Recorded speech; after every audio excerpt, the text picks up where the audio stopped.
کوئی ایشو نہیں ہے، چلیے بس چل رہا ہے جیسا ہے. کسی کی زمین پر قبضہ کر لیا تو سمجھتے ہیں کہ چھوٹی موٹی بات ہے. چھوٹی بات نہیں ہے. دنیا میں آپ نے قبضہ کر لیا ہے ڈنڈے کے زور پر. ہوتا ہے نا کچھ دبنگ لوگ ہوتے ہیں، کچھ پیسہ والا ہے یا کوئی سیاست میں مضبوط ہے، کوئی منتری ہے، منسٹر ہے، کوئی سی ایم ہے، کوئی پی ایم ہے، تو اپنی طاقت کے بل بوتے پر زمین پر قبضہ کر لیا، کسی کی پراپرٹی پہ قبضہ کر لیا، تو ہو سکتی ہے اس کی وہ چیز قیامت کی صبح تک نہیں ہو سکتی ہے. کل قیامت میں رب ذوالجلال کے سامنے جب کھڑا ہوگا، رب کہے گا لمن الملک اليوم، کون ہے آج کا بادشاہ بتاؤ. کل تو ڈنڈے کے زور پر تم نے زمین ہڑپ لی، آج کون مچائے گا؟ آج کا بادشاہ میں، آج کا خدا میں ہوں، آج کا سی ایم بھی میں، پی ایم بھی میں، آج کا راشٹرپتی بھی میں، آج کا چیف جسٹس بھی میں ہوں. کسی کی زبان نہیں کھلے گی اللہ کے سامنے میں. ایک ایک گناہ کا بدلہ، ایک ایک ظلم کا بدلہ، ایک ایک گالی کا بدلہ اس کو اپنی نیکی سے چکانی پڑے گی. وہاں پر اس کے پاس تھوڑی بہت نیکی ہوگی تو ختم ہو جائیں گی، اور پھر اور لوگوں کے حق باقی رہیں گے تو اس کا گناہ اس کے اوپر ڈالا جائے گا، پیر پکڑ کر اٹھا کر جہنم میں پھینکا جائے گا. اس لیے معاشرے کی اصلاح چاہتے ہیں تو اپنے بچوں کو تعلیم دیجیے. اگر اپنے بچوں کو تعلیم دیتے ہیں آپ، ان کے لیے بینک میں پیسہ رکھنا ضروری نہیں ہے، ان کے لیے زمین خرید کر ان کو دینا ضروری نہیں ہے. آپ اپنے بچوں کو تعلیم یافتہ بنا دیجئے، ان کو نالج دے دیجئے. اس سے بہتر ان کے لیے سیونگ، اس سے بہتر دولت اس کے لیے کچھ نہیں ہے اگر آپ نے اپنے بچے کو تعلیم یافتہ بنا دیا ہے تو. کیوں؟ اگر آپ نے اپنے بچے کو پڑھا دیا، اپنے بچے کو نیک بنا دیا، تو مرنے کے بعد بھی آپ کے لیے وہ صدقہ جاریہ ہے. آپ مر کر چلے جائیں گے. آپ نے اپنے بچے کو مولانا بنا دیا، حافظ بنا دیا، ماسٹر بنا دیا، ٹیچر بنا دیا، نیک بنا دیا. ٹیچر ماسٹر بننا کوئی گناہ نہیں ہے، لیکن اس سے پہلے کچھ دینی علوم سکھانا بچوں کو ضروری ہے. کم سے کم قرآن کریم کی تلاوت تو ہمارا بچہ جان جائے، وہ بھی ضروری ہے. اگر آپ نے اپنے بچے کو دیندار بنایا، اذا مات الانسان انقطع عنه عمله الا من ثلاثه الا من صدقة جاریة او علم ينتفع به او ولد صالح يدعو له. آدمی مر کر چلا جاتا ہے دنیا سے، لیکن تین کام اگر کر کے جاتا ہے تو مرنے کے بعد بھی اس کو ثواب ملتا رہتا ہے. مر کر چلا گیا، 10 سال پہلے مرا چلا گیا، لیکن قیامت تک اللہ اس کو ثواب دیتا رہے گا.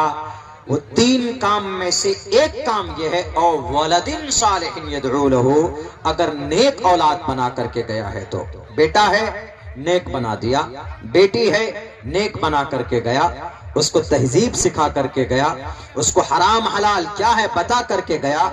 بیٹا ہے نماز کے بارے میں بتا کر کے گیا، اس کو حرام حلال کیا ہے، حرام رزق کی کیا نحوست ہے اور حلال رزق کی کتنی برکتیں ہیں، یہ باپ بتا کر کے گیا ہے. تو اللہ تبارک و تعالی مرد قیامت تک اس کی جو نسب چلتی رہے گی، اس کا جو سلسلہ چلتا رہے گا، اس کی اولاد بھی اگر اس کی اولاد نے اپنی اولاد کو نیک بنایا، اس کا ثواب بھی دادا کو ملے گا پہلے. کیوں؟ اس لیے کہ شروعات اس نے کی ہے. او ولد صالح یدعو له. اللہ تبارک و تعالی کے آخری نبی جناب محمد رسول اللہ صلی اللہ علیہ وسلم کا یہ فرمان ہے. میرے بھائیوں، ساری چیزیں ختم ہو جاتی ہے دنیا کے اندر میں، کوئی چیز باقی رہنے والی نہیں ہے.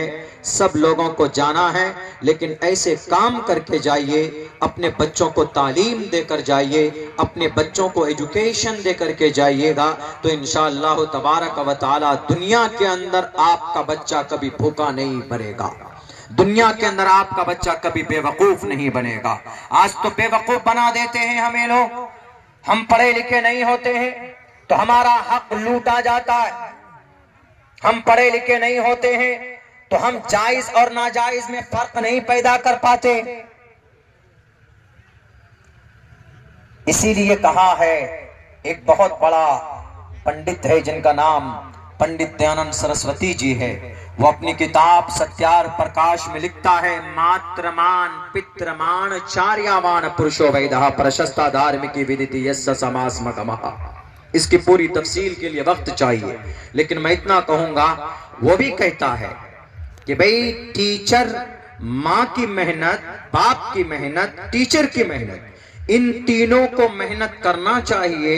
پہلے ماں اپنے بچوں پر محنت کرے، پھر باپ محنت کرے، پھر ٹیچر محنت کرے، استاد جس کو بولتے ہیں۔ جب یہ تین انسان محنت کرتے ہیں تو پھر ایک مہان انسان